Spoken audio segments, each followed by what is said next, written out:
I'm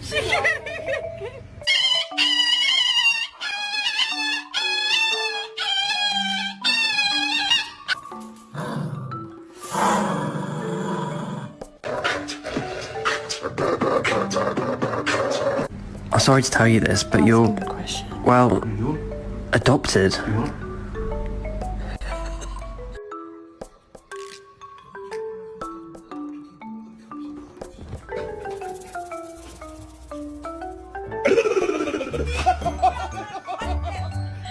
He's a good boy, Stan.